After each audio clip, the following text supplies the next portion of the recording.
The surrender of Admiral Vextar's fleet sent shockwaves throughout the bridge of his flagship. Officers who had never known defeat sat in stunned silence as their commander formally gave up the most powerful armada in Council history. "This is Admiral Vextar of the Galactic Council Fleet," he said into his communications system, his voice hollow and defeated. "I hereby surrender my fleet unconditionally to the human forces. All Council ships will power down weapons and await further instructions." Captain Kim's voice came back immediately, calm and professional. "Admiral, your surrender is accepted. Please have all your ships drop their shields and disable their weapon systems. We will be boarding your vessels to ensure compliance." "Boarding our ships?" Vextar asked, confused. "But you only have 47 vessels. We have 500 ships with crews totaling over 2 million personnel. Don't worry about the numbers, Admiral. We have ways of handling large-scale operations." As Kim spoke, the human ships began to change again. But this time, instead of revealing more weapons, they started producing something else entirely. Small craft began emerging from hidden bays throughout the human fleet, but these weren't ordinary shuttles or fighters. Each small craft was sleek and angular, with the same reality-bending technology as the larger ships. And there were thousands of them, far more than should have been possible to fit inside the human vessels. "Sir," called out the sensor officer on Vextar's bridge, "I'm counting over 10,000 small craft emerging from the human fleet. That's impossible. Their ships aren't large enough to carry that many vessels." Chief Science Officer Mordick looked up from his instruments with an expression of weary acceptance.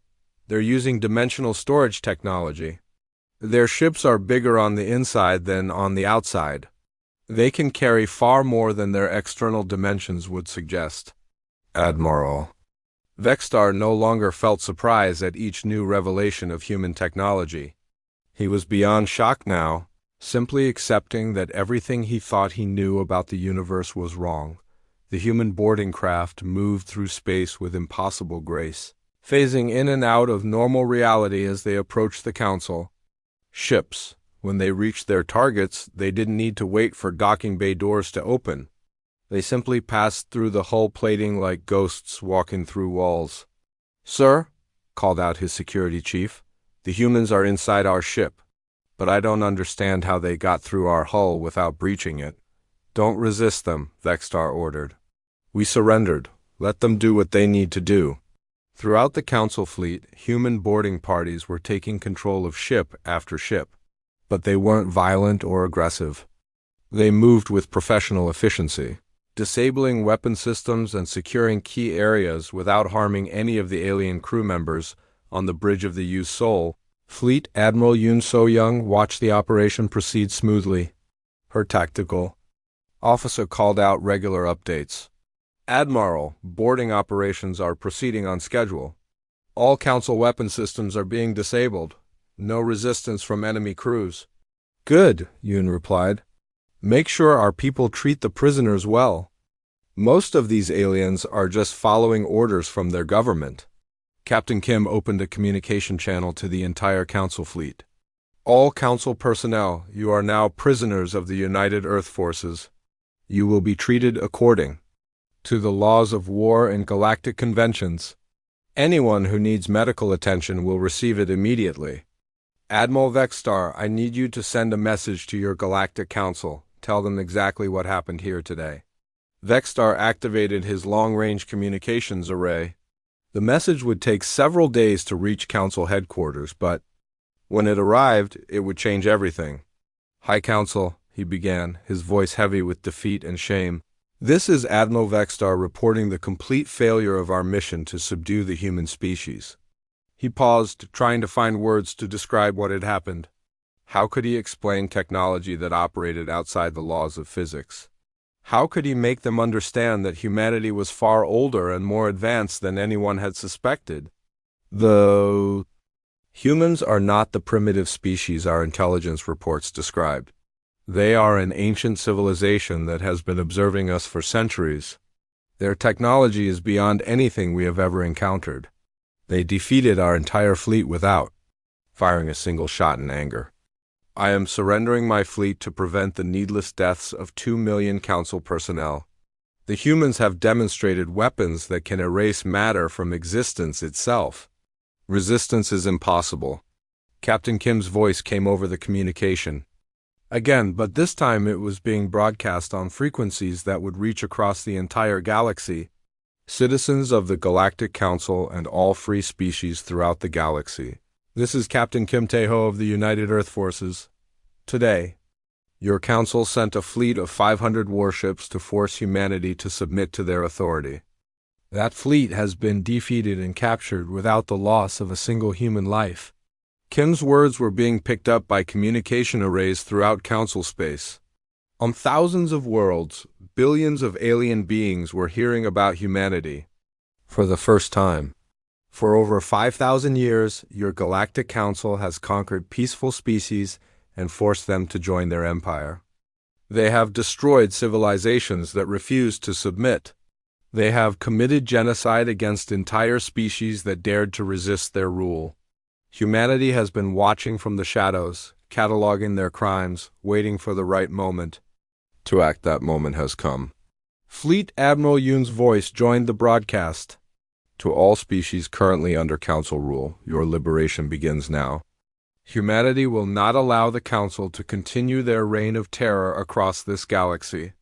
To the leaders of the Galactic Council, your empire is finished. We know the location of every Council world, every military base, every fleet. We have been preparing for this moment for 3 centuries. You have committed atrocities across thousands of worlds. You have enslaved entire civilizations. You have destroyed species that only wanted to be left alone. All of this ends now. Admiral Vexstar listened to the broadcast with growing understanding of just how completely his people had been outmaneuvered. The humans hadn't just been hiding from the Council. They had been planning the Council's downfall for centuries. Captain Kim's voice concluded the broadcast. To Admiral Vexstar and the crews of the Council fleet, you will be returned to Council space with a message for your leaders. Tell them that humanity is not interested in joining their empire. Tell them that we are, however, very interested in ensuring they never again threaten peaceful species with their concept of order. From this day forward, the Galactic Council will not expand its territory. They will not conquer new worlds. They will not force any species to join their empire. Because now they know that we are watching, and if they force our hand again, we will not be so merciful. Fleet Admiral Yoon added the final, terrifying words that would haunt the councils. Leaders for generations to come. Oh, and Admiral Vexstar? This patrol group you face today represents less than 1% of humanity's total military capability. We have thousands of fleets like this one, spread throughout the galaxy. Your council ruled through fear and superior firepower. Now they know what it feels like to face a superior enemy. As the human ships began to fade back into quantum stealth, Admiral Vexstar realized that his fleet had just witnessed the end of an era. The age of Council dominion was over. A new power had revealed itself, and the galaxy would never be the same. The defeated Council fleet was released from the interdiction field and allowed to limp home, carrying word of humanity's power to every corner of the galaxy. Behind them, the human ships vanished back into the darkness between stars, waiting and watching as they had for centuries. But now the galaxy knew they were there, and that knowledge would change everything. The age of humanity had begun. Admiral Vexstar realized with growing horror that his fleet was completely trapped. When he ordered his navigation officer to plot an escape course, the response was terrifying. Sir, I can't find a way out. Every time I try to engage our hyperspace drives, they shut down automatically. Something is blocking them. What do you mean, blocking them? The humans have created some kind of field around our entire fleet. Our hyperspace engines won't start. It's like they've built a cage around us that prevents faster-than-light travel. Captain Kim's voice came over the communications again. Admiral, you're correct about the cage. We call it a hyperspace interdiction field. Your ships cannot jump to hyperspace while you're inside it. You're not going anywhere until we decide to let you leave. Vexstar felt panic rising in his chest. His 500 ships were the most powerful fleet the Council had ever assembled, but they were helpless against technology they couldn't understand or fight. "Sir," called out Commander Kilmuth, "maybe we should try to negotiate. These humans obviously have capabilities we never suspected." But before Vextar could respond, Fleet Admiral Yoon's voice filled the bridge again. "Since you seem to have trouble believing what you're facing, we're going to give you a demonstration." On the bridge of the UES Olsen, Commander Ko Minho stood calmly at his command station. He was a young man with steady hands and cold eyes. His ship was one of the smaller human vessels, but it was still larger than most Council cruisers. "Commander," called out his tactical officer, "Fleet Admiral, Yoon is ordering us to demonstrate our capabilities." "Target selection?" Ko looked at his screens and spotted a large asteroid floating in space about 10 miles from the Council fleet. The rock was roughly the size of Earth's moon, a massive chunk of stone and metal that had been drifting through space for millions of years. "Target the asteroid," Ko ordered. "Single quantum lance, minimum power setting." "Minimum power, sir? Are you sure?" "Yes, we want to make a point, not destroy everything in the system." The UES Olsen rotated slowly until one of its main weapons was pointed at the distant asteroid. The weapon itself was unlike anything the Council had ever seen. It looked like a crystal spear made of pure energy, glowing with an inner light that hurt to look at directly. "Quantum lance charged and ready," reported the tactical officer. "Fire." What happened next made every alien in the Council fleet question everything they thought they knew about physics and reality. A beam of pure white light shot out from the human ship, but this wasn't a normal energy weapon. As the beam traveled through space, it seemed to erase everything it touched. Not destroy it, not vaporize it, but simply remove it from existence entirely. The beam struck the asteroid, and the massive rock simply stopped being there. It didn't explode, it didn't break apart, it didn't turn to dust. One moment it existed, the next moment there was only empty space where it had been. "What in the void just happened?" whispered one of the Council officers, Chief Science Officer. Mordic stared at his instruments in complete disbelief. "Sir, according to our sensors, the asteroid is just ... not destroyed, not moved, just gone. It's like it never existed in the first place." Commander KO's voice came over the communications. "Council fleet, what you just witnessed was our quantum lance technology at its lowest power setting. Our weapons don't just destroy matter. They remove it from reality itself." Admiral Vextar felt his legs go weak.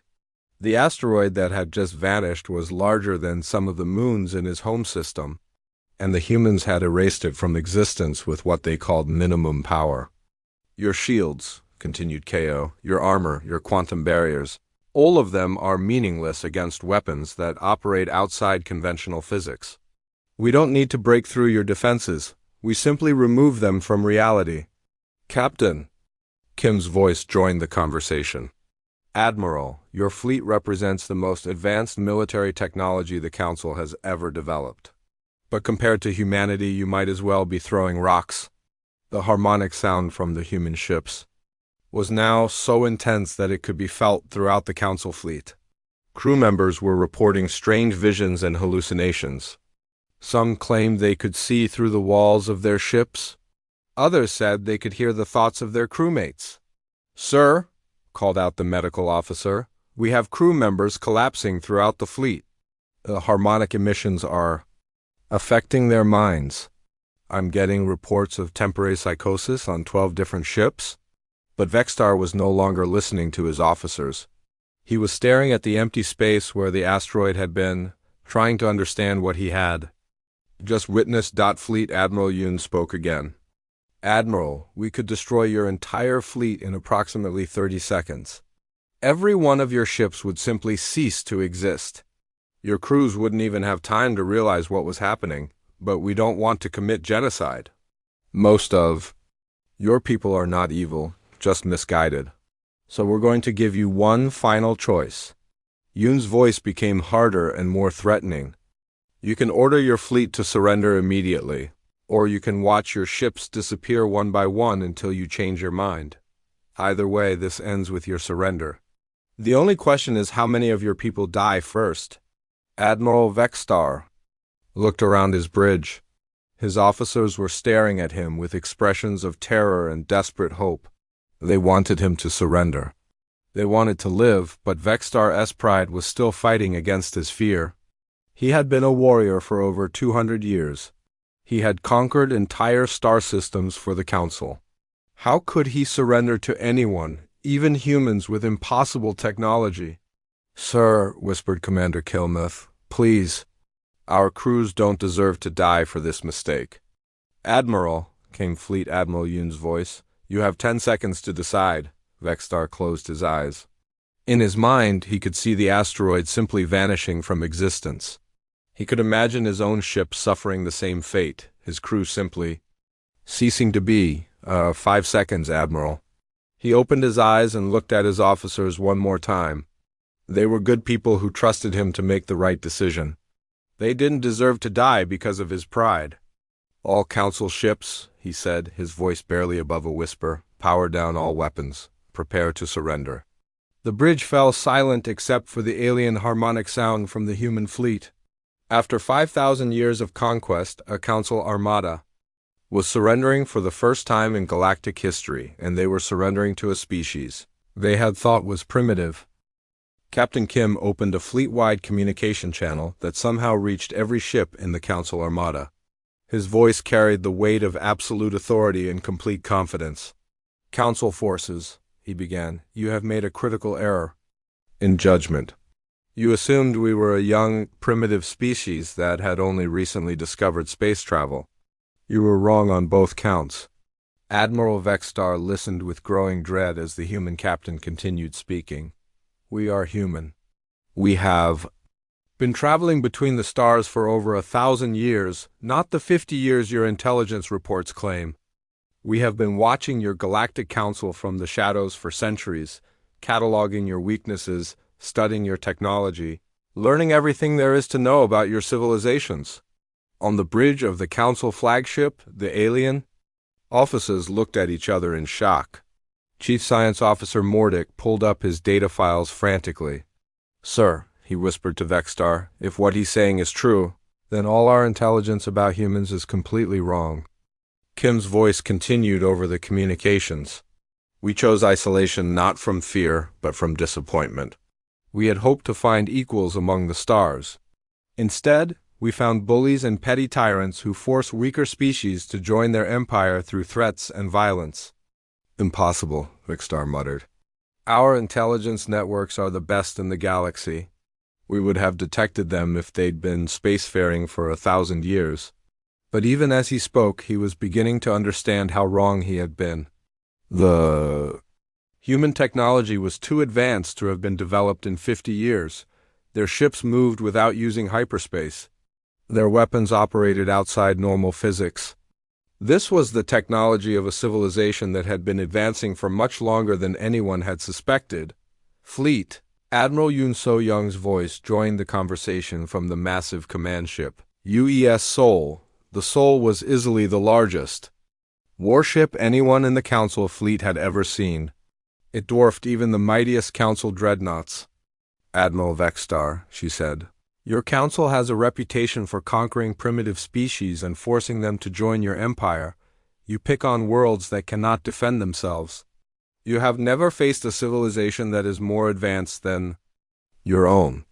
Yoon's voice was cold and professional, but underneath it was something that made every alien on the Council ships feel a chill of fear.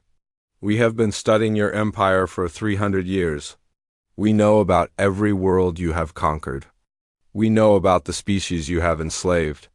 We know about the civilizations you have destroyed simply because they refused to bow to your authority." The harmonic sound from the human ships was growing stronger and more complex. It no longer sounded like machinery. Now it sounded almost alive, like the breathing of some vast creature made of metal and energy. "Sir," called out the medical officer on Vextar's ship, "the harmonic effects are getting worse. We have unconscious crew members on 40 different ships now." But Vextar barely heard him. He was focused on what the human fleet admiral was saying. "We have watched you destroy peaceful species that only wanted to be left alone, Yoon continued. We have seen you force advanced civilizations to give up their independence and serve your council. We have observed your fleets bomb cities full of innocent people simply to make examples of them. Captain Kim's voice joined in again. For 3 centuries, we debated whether to intervene. Some of us wanted to stop your expansion immediately. Others argued that we should remain hidden and avoid galactic conflicts. We chose to stay in the shadows and hope that your council would eventually learn to behave better. But you never did, added Commodore Choi from the Uzbekistan. You kept conquering, you kept destroying. You kept forcing peaceful species to submit to your rule or face annihilation. Admiral Vexstar felt his confidence crumbling. Everything he had believed about human capabilities was wrong. Everything his intelligence services had told him was false. The humans weren't primitive newcomers to space travel. They were an ancient civilization that had been watching the Council for centuries. Sir, whispered Commander Kilmuth, if they've been observing us for 300 years, they know everything about our military capabilities. Our weapons, our tactics, our weaknesses. The terrible truth was beginning to sink in. The humans hadn't just stumbled into this battle unprepared. They had planned for this moment for centuries. They knew exactly how Council fleets operated. They had designed their ships and weapons specifically to counter Council technology. Fleet Admiral Yoon spoke again. When our diplomats visited your Council 3 months ago, we were conducting a final test. We wanted to see if your leaders had learned wisdom. We offered you the chance to establish peaceful relations with humanity. Instead, your Council demanded that we submit to your authority. You told us that no species in the galaxy was allowed to remain independent. You insisted that we must bow to your rule or be conquered. Captain Kim's voice was filled with something that sounded like sadness. That was when we realized that the Galactic Council would never change. You will never stop conquering. You will never stop destroying. You will continue to spread across the galaxy like a plague until someone stops you. And now, said Fleet Admiral Yoon, someone will. The human ships began to power up their weapons. But these weren't the simple kinetic weapons the Council had expected. Energy readings from the human fleet climbed to impossible levels. Space itself began to ripple and bend around their weapon systems. Sir, called out Mordick, his voice shaking with terror, the energy buildup from their weapons is off our scale. I've never seen anything like this. It's like they're preparing to harness the power of multiple stars.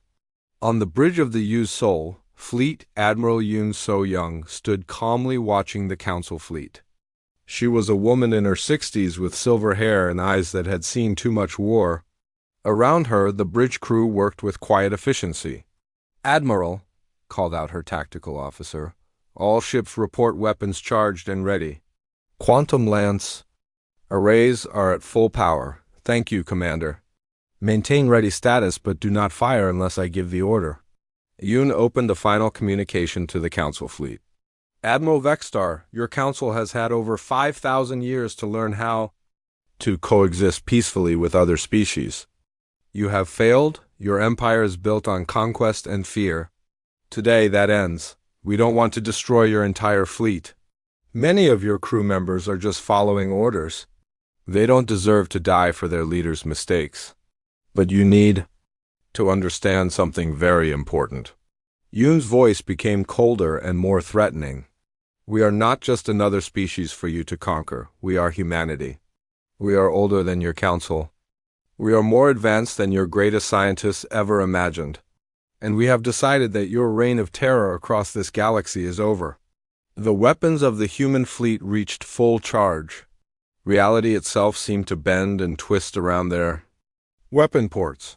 Some of the energy signatures were so intense that they created visible distortions in space-time. You came here expecting to find primitives, Yoon concluded. Instead, you found your masters. As the minutes passed, Admiral Vexstar began to notice something that filled him with a cold, creeping dread. His sensors were detecting movement in empty space around his fleet. Sensor officer, he called out. What are those readings? The young alien at the sensor station looked confused and frightened. Sir, I'm getting ghost contacts all around us. The computers say there's nothing there, but the gravitational sensors are picking up mass signatures. Ghost contacts? Yes, sir. There are ships out there, but they're invisible to our normal sensors. Captain Kim's voice came over the communications channel again. Admiral, I should probably mention that you were never facing just one ship. As he spoke, space around the Council fleet began to shimmer and ripple. Ships started to appear from nowhere, as if they were materializing out of empty space itself. Not one or two ships, but dozens of them. The first to fully decloak was the UES Bizon. It was even larger than the Incheon, nearly 3 miles long and bristling with weapons. As it faded into visibility, its hull gleamed with the same strange inner light as Captain Kim's ship. "This is Commodore Choi Sang-min of the United Earthship Bizan," came a new voice over the communications. "Council fleet, you are now surrounded." More ships continued to appear. The Yuzi Guangzhou materialized off the port side of the Council formation. The UES Daejeon faded into existence directly above Admiral Vextar's flagship. Each new human vessel was larger and more heavily armed than the last. "How many ships are there?" Vextar whispered. His sensor officer was frantically working at his station. "Sir, I count 12 human vessels so far, but there might be more still cloaked." 12 ships against 500, Commander Kilmuth said. "Those aren't terrible odds." But even as he spoke, both he and Vextar knew something was wrong. The human ships were positioned perfectly around the Council fleet. It was as if they had known exactly where each Council vessel would be. "Admiral," called out the navigation officer, "we have a problem. I'm trying to plot an escape course, but every direction I choose, there's a human ship blocking our path." Vextar looked at the tactical display. The human ships had positioned themselves at key points around his fleet. If the Council ships tried to run, they would have to go directly toward one of the human vessels. Captain Kim spoke again. "Admiral, you should know that the Incheon was never alone. We've been watching your fleet since you entered hyperspace. We've had plenty of time to position ourselves for this encounter." "Impossible," Vextar replied. "Our hyperspace drives are faster than anything your species could have developed." "Are they?" came Kim's calm reply. "Our ships don't use hyperspace, Admiral. We use something much more efficient."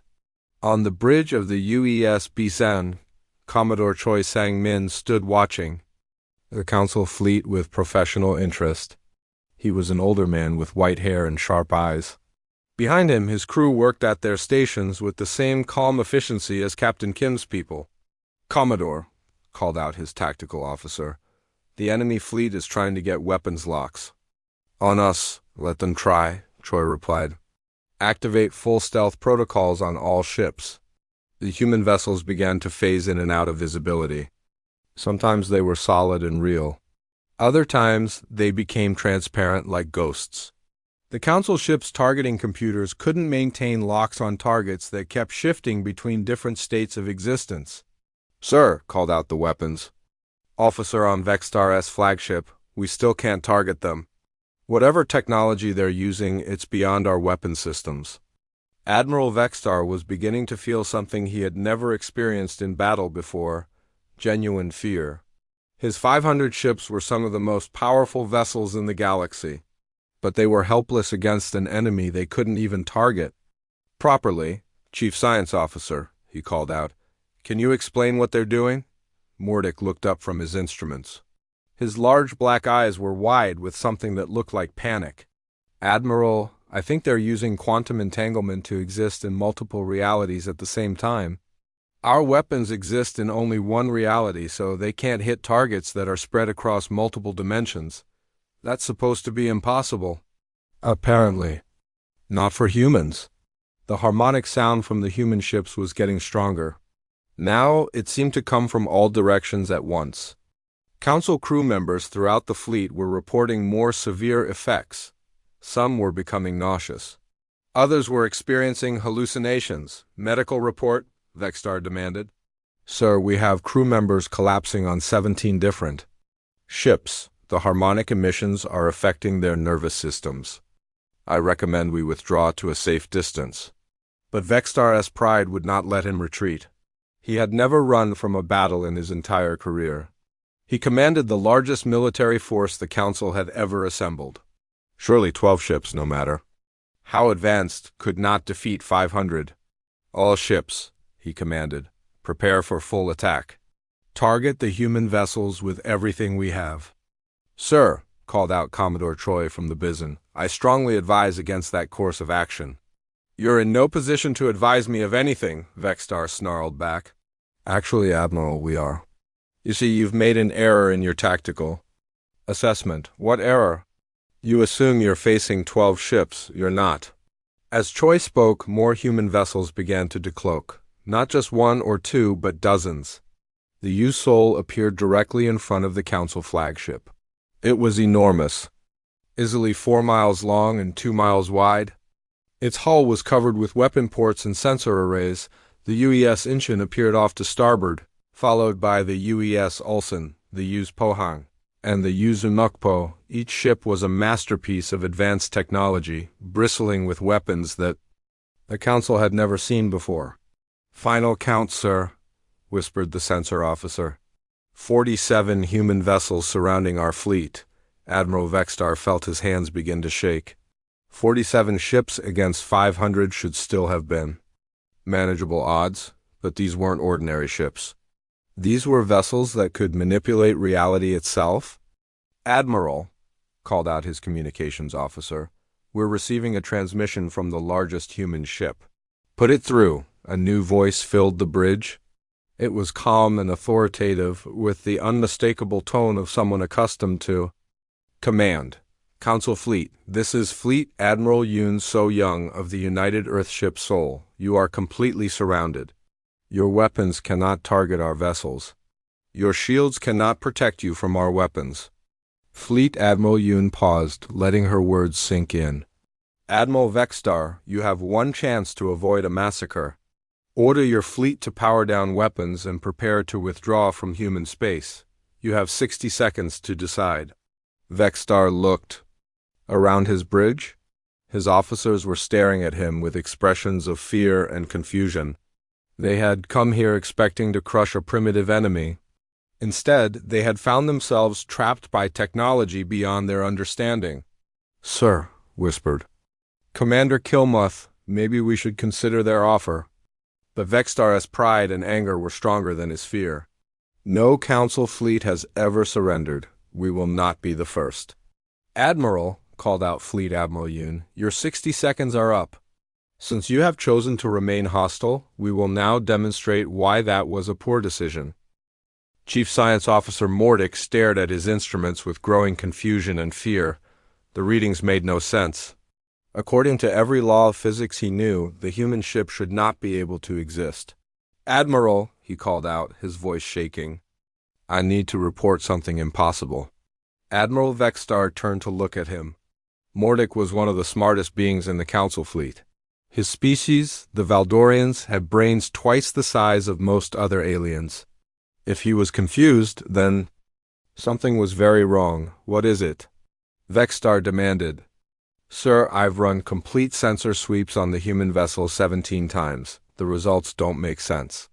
According to our instruments, that ship is somehow channeling the energy output of a small star. That's impossible. Recalibrate your sensors. I've already done that 6 times, Admiral.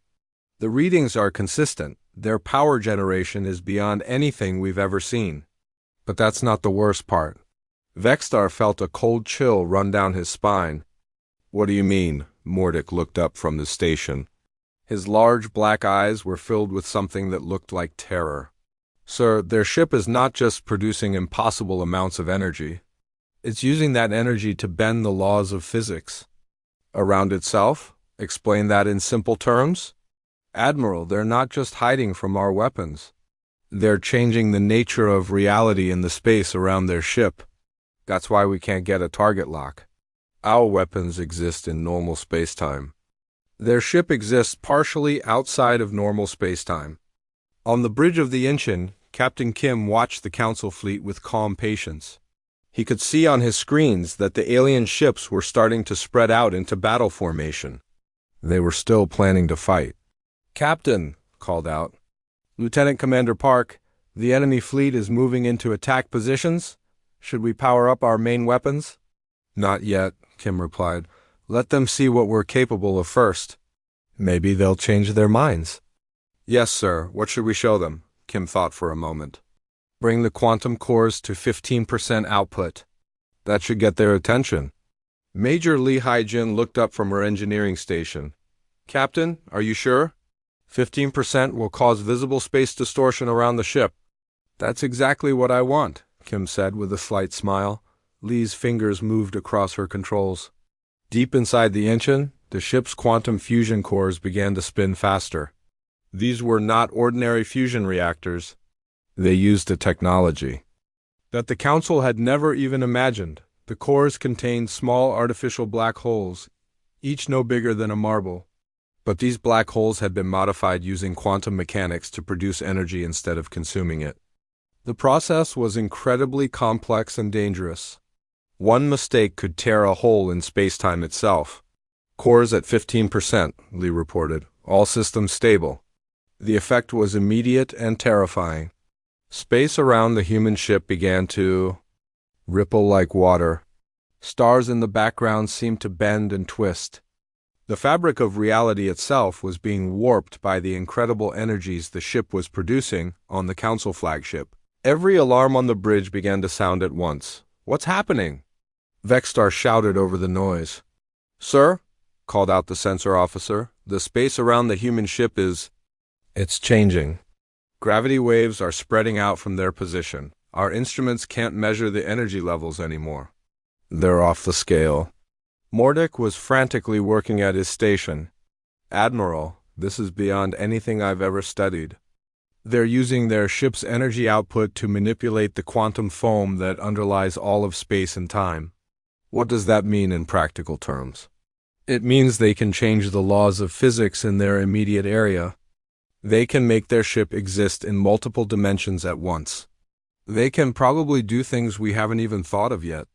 The harmonic sound coming from the human ship grew deeper and more complex. Now it sounded like the singing of whales mixed with the roar of a hurricane. Council crew members throughout the fleet began to report strange effects. Some aliens said they could see colors that didn't exist. Others claimed they could hear the thoughts of their fellow crew members. A few reported feeling like they were floating outside their own bodies. "Sir," called out the medical officer, "I'm getting reports of psychological effects throughout the fleet. The harmonic emissions from the human ship are affecting our crew's minds." Admiral Vexstar tried to think clearly, but it was becoming difficult. The sound from the human ship seemed to be getting inside his head. His thoughts felt slow and confused. Captain Kim opened a communication channel again. "Admiral, I apologize for the side effects our systems are having on your crews. We're operating at very low power levels, but our technology still affects the local space-time continuum." "Low power?" Vexstar managed to say. "Yes, we're currently running at 15% of normal output. If we go to full combat power, the effects would be much more severe." On the human ship, the crew continued their work with professional calm. They had been trained to operate in the strange environment created by their ship's advanced systems. The reality-bending effects that were terrifying the aliens were just normal working conditions for them. "Engineering report," Captain Kim called out. "All systems operating normally, Captain," Major Lee replied. "Quantum cores are stable at 15%. We could go to full power if needed, but I'd recommend warning the alien fleet first. The shock might cause some of their crew members to lose consciousness." "Tactical report?" Kim asked. Lieutenant Commander Park looked up from her instruments. "Sir, the enemy fleet is still trying to target us, but their weapons can't lock on. Our phase variance is confusing their computers. Some of their ships are showing signs of system failures." "System failures?" "Yes, sir. Our quantum field is interfering with their electronics. Nothing dangerous, but their sensors and weapons are having trouble functioning normally." Kim nodded. This was exactly what he had expected. The Council's technology was advanced, but it was still based on conventional physics. When faced with systems that operated outside normal space-time, their equipment couldn't cope. "Captain," called out the communications officer, "we're receiving a transmission from one of the smaller Council ships. Put it through." A new voice came over the speakers. It was high-pitched and frightened. "Human vessel, this is Captain Yildar of the Council destroyer Swift Retribution. Please, we surrender. Our crew is becoming ill from your ship's emissions. We request permission to withdraw from the area." Admiral Vexstar's voice cut across the channel immediately. "Captain Yildar, you will maintain your position. No ship in this fleet will surrender to a single enemy vessel." But Captain Kim could hear the fear in the Admiral's voice now. The confident commander who had demanded humanity's surrender was beginning to understand that he had made a terrible mistake. "Admiral," Kim said gently, "your crews are suffering because our technologies are incompatible. We're trying to minimize the effects, but our ship's very presence warps local reality. If you withdraw to a safe distance, your people will feel better." "We will not retreat," Vexstar replied, but his voice was weaker now. "Then you leave us no choice," Kim said. "We'll have to show you what happens when we stop holding back." The human ship Inchin began to change in ways that made no sense to the watching aliens. What had looked like a simple warship started to unfold like a flower made of metal and energy. "What in the void is happening?" Admiral Vexstar whispered. The ship's hull split open along lines that hadn't been visible before. Sections of armor plating slid apart with perfect precision. From inside these new openings, weapon barrels emerged. Not the simple kinetic weapons the Council expected, but something far more advanced. "Sir," called out the chief science officer, his voice full of panic, "the human ship is 3 times larger than we thought. Our sensors were only detecting part of it somehow." Captain Kim's voice came over the communications, calm as ever. "Lieutenant Commander Park Ji-woo, bring all systems online. Let our visitors see what they're really dealing with." On the bridge of the Inchin, Lieutenant Commander Park sat at her tactical station. She was a young woman with short black hair and sharp eyes. Her fingers moved across the control panels with practiced skill. "Aye, Captain," she replied. "Unfolding primary weapon arrays. Activating quantum shields. Bringing fusion cores to combat readiness." The Council fleet watched in growing horror as more and more weapons appeared on the human ship. Gun turrets the size of buildings rotated into position. Launch bays opened to reveal rows of sleek missiles. Energy collectors that looked like metallic petals spread out from the ship's sides. "How many weapons does that thing have?" Commander Kilmuth asked in a whisper. "Sensors are counting over 400 individual weapon systems," came the reply. From the scanning station. "And sir, some of these weapons are giving off energy readings I've never seen before." The Inchin was now revealed in its true form. It was not a half-mile-long ship, but nearly 2 miles from end to end. The additional length had been somehow hidden, folded into spaces that shouldn't have existed. The hull gleamed with a strange inner light, as if the metal itself was alive. Admiral Vexstar felt something he had not experienced in decades: doubt. This was not the primitive vessel his intelligence reports had described. This was something far beyond current Council technology. "Sir," the communications officer said, "the human captain is speaking again." Captain Kim's voice filled the bridge. "Admiral, what you're seeing is the UES Inchin in combat configuration. We tried to warn you. Now you get to learn why humanity prefers to avoid unnecessary conflicts." On the human ship's bridge, Captain Kim sat in his command chair with the calm confidence of someone who had faced impossible odds before. He was a man in his 40s with graying hair and tired eyes. Behind him stood his crew, each one focused on their duties. "Engineering report," Kim called out. Major Lee Haijin looked up from her station. She was a small woman with quick hands and an even quicker mind. "Captain, all quantum fusion cores are online and stable. We're currently operating at 12% of maximum output. Ready to increase to full combat power on your command." 12%? Kim asked with a slight smile. "That should be enough for now." Back on the Council flagship, the aliens were starting to panic. The energy readings from the human ship were impossible. According to their sensors, the engine was now producing more power than some small stars. "Admiral," called out the chief. "Science officer, their power output is reading at over 800 terawatts. That's 4 times what our flagship can produce." "How is that possible?" Vexstar had no answer. His mouth was dry and his hands were shaking slightly. Around him, his officers were looking at their instruments with expressions of disbelief and growing fear. The human ship began to emit a sound. It was low and deep, like the groaning of a planet under stress. But somehow the sound passed right through the hulls of the Council ships. The alien crew members could feel it in their bones, in their teeth, in the deepest parts of their minds. "What is that noise?" someone asked. "It's not coming through our speakers," the communications officer replied. "It's somehow passing directly through our shields and hull plating. The sound is vibrating inside our ship." The harmonic resonance was having an effect on the Council crews. Some of the aliens began to feel sick. Others reported headaches and dizziness. A few of the more sensitive species started to experience something like panic attacks. Captain Kim opened the channel to the entire Council fleet. "Admiral Vexstar, you're hearing the harmonic signature of our quantum drives. It's a side effect of the way our ships manipulate space and time. Don't worry, it won't hurt you. It's just letting you know that we're here." "Space and time manipulation?" Vexstar repeated. "That's impossible. No one has mastered that kind of technology."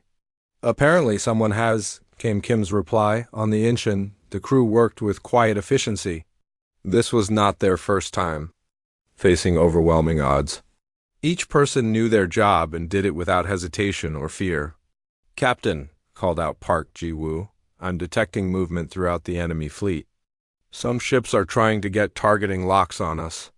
"Let them try," Kim replied. "Activate phase variance protocols." "Aye, sir, engaging quantum flux generators." The human ship began to shimmer like a mirage. One moment it was solid and real. The next it seemed to fade like smoke.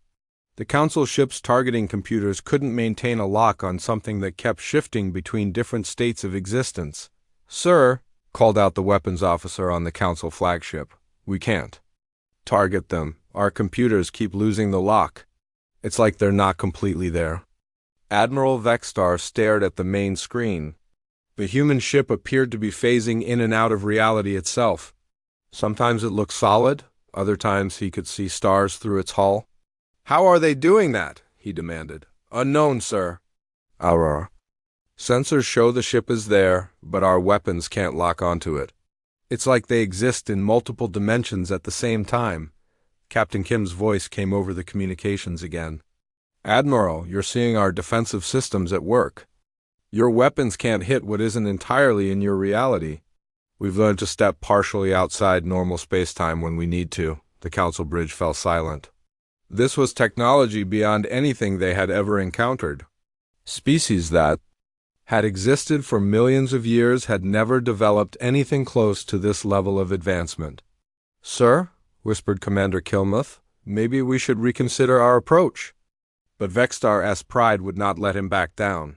He had never retreated from a battle in his entire career. He commanded the most powerful fleet in Council history. One human ship, no matter how advanced, could not defeat 500 warships, could it? The Council fleet dropped out of hyperspace at the edge of human territory. Admiral Vexstar expected to see empty space with maybe a few small patrol ships.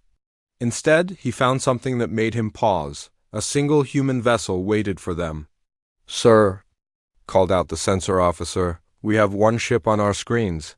It's about half a mile long, just like our intelligence report said." Vexstar looked at the display. The human ship was strange-looking. It had sharp angles and smooth surfaces. The metal was a dark gray color that seemed to absorb light. Most alien ships were round or curved, but this one looked like it had been carved from a single piece of stone. "Only one ship?" Vexstar asked. "Where are the rest of their forces?" "Scanning, sir." "I'm not detecting any other vessels in the immediate area." The officer looked confused. Sir, there's something odd about their ship's readings. What do you mean? Well, it shows up on our sensors, but the energy signature is very low, almost like the ship is turned off.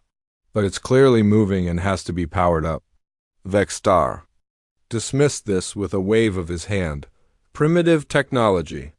Their systems probably don't produce much energy. Communications, open a channel to the human vessel. The communications officer worked at his station for a moment. Channel open. Admiral. Human vessel. Vexstar's voice boomed across space. This is Admiral Vexstar of the Galactic Council Fleet Dominion's Wrath. You are ordered to identify yourself and state your intentions. For a long moment there was silence, then a calm voice replied. The words were translated by the ship's computer into Catherian language. This is Captain Kim Tae-ho of the United Earthship Incheon. You are in human space without permission. State your business here. Several officers on the bridge made sounds of surprise. No one had ever spoken to a Council fleet commander like that before. Species usually begged for mercy or tried to negotiate when they saw a Council armada. Vexstar felt his anger rising. His yellow eyes began to glow brighter. Captain Kim, you will address me as Admiral. I represent the Galactic Council, the supreme authority in this galaxy. You will surrender your vessel immediately and prepare to be boarded. Again there was a pause. When Captain Kim spoke again, his voice was still calm and polite. Admiral, I'm afraid that won't be possible. This is human territory. Your fleet is not welcome here. I must ask you to leave immediately. The bridge fell completely silent. Even the hum of the ship's engines seemed quieter. Nobody could believe what they had just heard. A single human, facing 500 Council warships, had just told them to leave. Commander Kilmith stepped closer to Vexstar. Sir, should we destroy them now? Not yet, Vexstar replied. He was curious about these humans now. Were they incredibly brave, or were they just too stupid to understand the situation? Captain Kim, perhaps you don't understand what you're facing. I have 500 warships with me. Each one is more powerful than anything your species has ever built. This is your last chance to surrender peacefully. Admiral, came the reply, I understand the situation perfectly. You have brought a large military force into our space without permission. This is an act of aggression. You have 30 seconds to begin withdrawing your fleet, or we will consider this an act of war. Now Vexstar was truly angry. His hands gripped the arms of his command chair so hard that the metal began to bend. Around him, his officers waited for orders. Some of them looked excited at the chance for battle. Others seemed worried about fighting such a strange enemy. Act of war? Vexstar roared. You primitive fool! I could destroy your entire civilization with a single ship. I am giving you one final chance. Surrender now, or watch your ship be turned into cosmic dust. Captain Kim's response was immediate. Negative, Admiral. We do not surrender to bullies. If you want a war, you can have one. But I warn you, you have no idea what you're getting into. Sir, whispered Kelmuth, maybe we should scan their ship more carefully. Something doesn't feel right about this. Vexstar ignored him. He was too angry to think clearly. How dare this human speak to him like this? The Council had conquered species that had ruled the galaxy for millions of years. These humans had barely learned to leave their own solar system. Weapons. Officer, Vexstar commanded, target the human ship. Prepare to fire a warning shot across their bow. Wait, sir, called out the chief science officer. I'm getting some very strange readings from their vessel. What kind of readings? The ship's power signature just changed. It went from almost nothing to ... Well, I'm not sure. The computers are having trouble processing the data. On the main screen, they could see the human ship more clearly now. It was sleek and dangerous looking, like a knife floating in space. But it was still just one ship against 500. Captain Kim, Vexstar said, his voice cold with anger, you have made your choice. Prepare to face the consequences. Admiral, came the calm reply, you're making a serious mistake. But if this is how you want to do things, so be it. Old Council. Vessels, this is your final warning. Leave human space immediately or face the consequences. The communications officer looked at Vexstar in shock. Sir, how did he broadcast to our entire fleet? Our communications are supposed to be secure. It doesn't matter, Vexstar snapped. One ship cannot defeat 500. I don't care what tricks they have. But deep in the back of his mind, a small voice was starting to whisper warnings. The humans were too calm, too confident. No species faced impossible odds like this unless they knew something their enemies didn't. Sir, said the sensor officer, his voice shaking slightly, I'm detecting some kind of energy buildup on the human ship. Whatever they're powering up, it's big. Captain Kim's voice came over the communications again. Admiral Vexstar, you seem like a reasonable being. I'm going to give you one more chance. Turn your fleet around and leave. This doesn't have to end badly for everyone. The only thing that's going to end badly, Vexstar snarled, is your pathetic little ship. Fire warning shot. One of the Council. Destroyers fired a plasma bolt that streaked past the human vessel, missing it by less than a mile. The energy blast was bright enough to light up the darkness of space. For several seconds, nothing happened. Then Captain Kim spoke again. His voice was different now. Colder, more dangerous. Admiral, you just fired on a human vessel in human space. That was your choice. Now you get to see what happens when you threaten humanity. The human ship began to change. Admiral Vexstar stood on the bridge of his flagship, the Dominion's Wrath. The massive ship stretched for over 2 miles from front to back. Its dark metal hull gleamed under the lights of the command center. Around him, hundreds of other ships floated in perfect formation. This was the largest fleet the Galactic Council had ever sent to deal with a new species. The bridge was filled with activity. Officers from different alien races worked at their stations. Some had blue skin and 4 arms. Others looked like giant insects with shiny black shells. A few had tentacles instead of fingers, but they all wore the same dark uniforms with the Council symbol on their chests. Admiral, said Commander Kilnith, walking up to Vexstar. The commander was tall and thin, with pale green skin and large black eyes. The fleet is ready to jump to hyperspace. All 500 ships are in position. Vexstar nodded.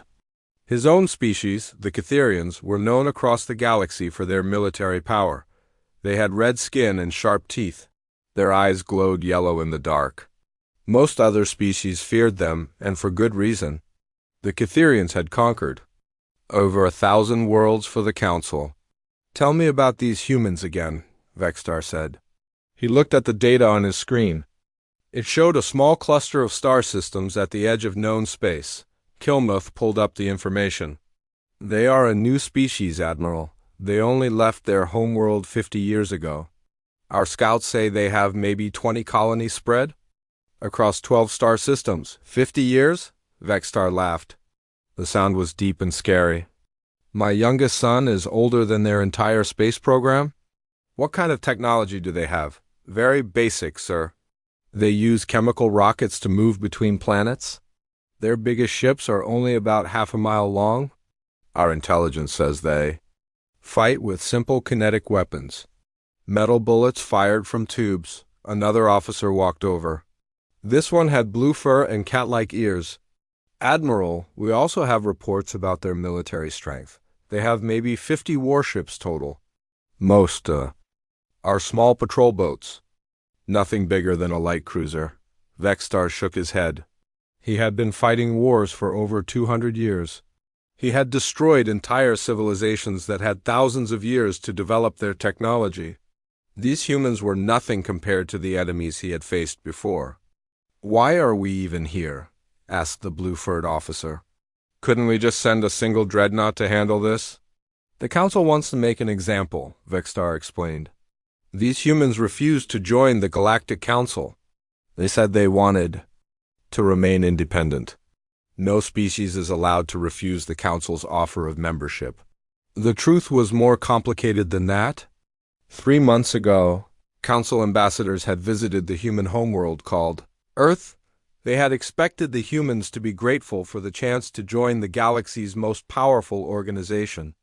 Instead, the humans had politely but firmly said, "No." The human leader, someone called a president, had said something that made the council very angry. "We appreciate the offer, but we prefer to handle our own affairs. We don't need anyone else to tell us how to live." Those words had shocked the council. In over 5,000 years, no species had ever refused to join. Some had fought against the council, but they had always wanted to join after they were defeated. The humans were different. They didn't seem to want what the council offered. "Sir," called out the communications officer, "we're receiving a message from Council Central Command." "Put it through," Vexstar ordered. A hologram appeared in the center of the bridge. It showed High Counselor Zender, one of the most powerful beings in the galaxy. His species looked like giant jellyfish floating in a tank of green liquid. "Admiral Vexstar," the High Counselor's voice was like the sound of wind through caves. "You understand your mission?" "Yes, High Counselor. We will demand the humans surrender. If they refuse, we will destroy their military and occupy their worlds." "Good, but remember, we want some of them alive. These humans might have useful information about their region of space. Also, the Council scientists want to study them." "Of course, sir. How should we handle their surrender?" The High Counselor's tentacles moved in what might have been a smile. "The same way we always do. Their military leaders will be imprisoned, their government will be dissolved. We will place a council governor in charge of each world. The humans will learn to be grateful for our guidance." The hologram disappeared. Vexstar turned back to his officers. The plan was simple and had worked hundreds of times before. Show up with overwhelming force, demand surrender. If they refuse, destroy enough of their military to make them change their minds, and take control of their civilization. "Admiral," said Kilmuth, "should we prepare the occupation forces?" "Yes, have the transport ships ready to land troops on their major worlds, but I don't think we'll need them. Once these humans see our fleet, they'll surrender immediately." Vexstar had good reason to be confident. His fleet contained some of the most powerful warships in the galaxy. The Dominion's wrath alone could destroy a planet if needed. Its main weapon could crack a moon in half. The shields were strong enough to absorb the explosion of a star. The other ships in the fleet were almost as powerful. There were 50 dreadnoughts, each one capable of fighting an entire enemy fleet alone. 100 heavy cruisers that could level cities with a single shot. 200 destroyers that moved faster than light and carried enough firepower to wipe out orbital stations. The remaining ships were support vessels. Troop transports, supply ships, medical frigates, and communication relays. Everything needed to conquer and occupy a dozen star systems. "Navigation, set course for human space," Vexstar commanded. "All ships, prepare for hyperspace jump." The bridge became quiet except for the low hum of the ship's engines. Vexstar looked out at his fleet one more time. 500 ships, carrying over 2 million council personnel. The humans had never seen anything like this level of military power. "Sir," said the navigation officer, "course is set. All ships report ready for jump." "Execute." The stars outside suddenly stretched into long lines of light. Then everything went black as the fleet entered hyperspace. They would reach human space in 6 hours. Vexstar expected the war to be over in less than 1 hour after that. He was wrong about many things, but he would not discover his mistakes until it was too late.